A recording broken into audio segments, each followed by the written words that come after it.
सीता गांव में अपनी अच्छाई के लिए बहुत प्रसिद्ध थी। जो बच्चे पढ़ाई में थोड़े कमजोर थे और गरीबी की वजह से ट्यूशन की फीस भरने में असमर्थ थे, उन गरीब बच्चों को फ्री में पढ़ाती थी। रोज शाम बच्चों को पढ़ाती और उनके साथ खेलती भी। उन्हीं बच्चों में से एक बच्चा था चिंटू।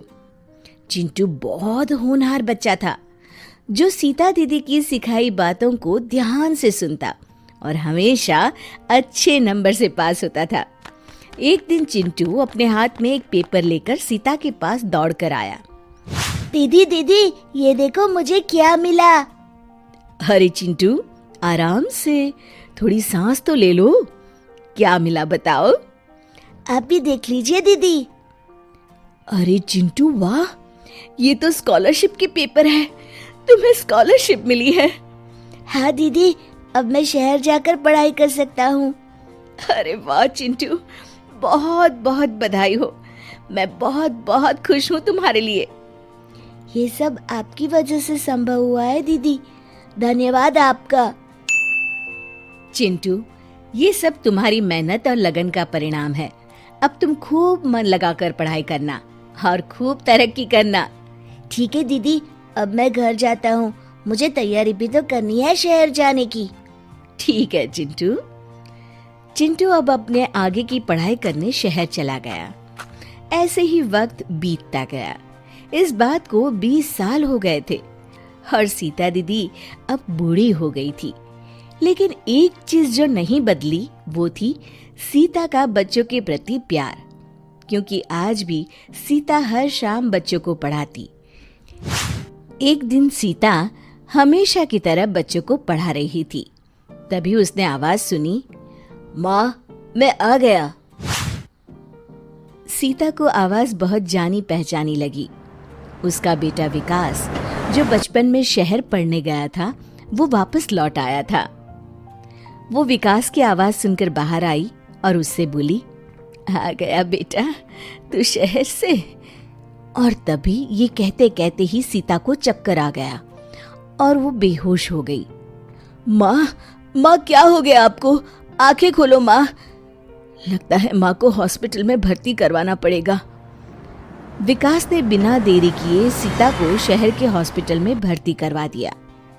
उस हॉस्पिटल में सीता का 4 दिन तक इलाज चला। 4 दिन बाद जब सीता को होश आया तो उसे कुछ समझ में नहीं आ रहा था। विकास, मैं कहाँ आ गई? मुझे क्या हो गया था? तुम इतने साल बाद घर आए, पर मुझे क्या हुआ कुछ समझ में नहीं आया। कुछ याद क्यों नहीं आ रहा?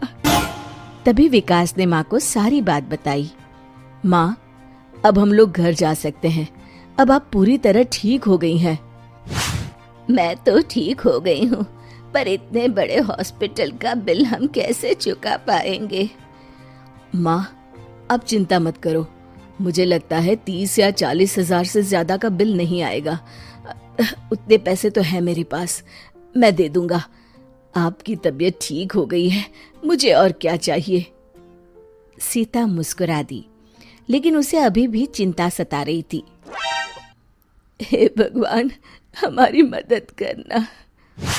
विकास और उसकी माँ अब बिल काउंटर पर पहुंचे। ये लीजिए आपका बिल। विकास ने जब बिल देखा तो उसके तो होश ही उड़ गए। बिल 90,000 का था। क्या हुआ बेटा, कितना बिल है? अब माँ, 90,000। क्या 90,000? हे भगवान, इतने पैसे कहाँ से आएंगे? हम तो इस शहर में किसी को जानते भी नहीं। माँ, आप फिक्र मत कीजिए। विकास माँ से बात कर ही रहा था, तभी वहाँ वो डॉक्टर और नर्स आ गए जो सीता का इलाज कर रहे थे। अब कैसी तबीयत है आपकी? ठीक हूँ डॉक्टर साहब। डॉक्टर ने विकास के हाथ में बिल देखा। वो सब कुछ समझ गए, थोड़ा सा मुस्कुराए और नर्स से बोले, ये मेरे कैबिन में रख देना, इनका बिल मैं दे दूंगा। ठीक है सर। सीता और विकास दोनों आश्चर्य से डॉक्टर की तरफ देखने लगे। डॉक्टर साहब, आप क्यों देंगे हमारा बिल? बिल तो आपका मैं ही भरूंगा सीता दीदी। लगता है आपने मुझे पहचाना नहीं। डॉक्टर साहब, क्या आप मुझे जानते हैं? और क्या दीदी, आपका 20 साल पुराना स्टूडेंट चिंटू हूँ। क्या तुम चिंटू हो? चिंटू से मिलकर सीता बहुत ही खुश हो गई और सीता की आंखों में अब खुशी के आंसू थे।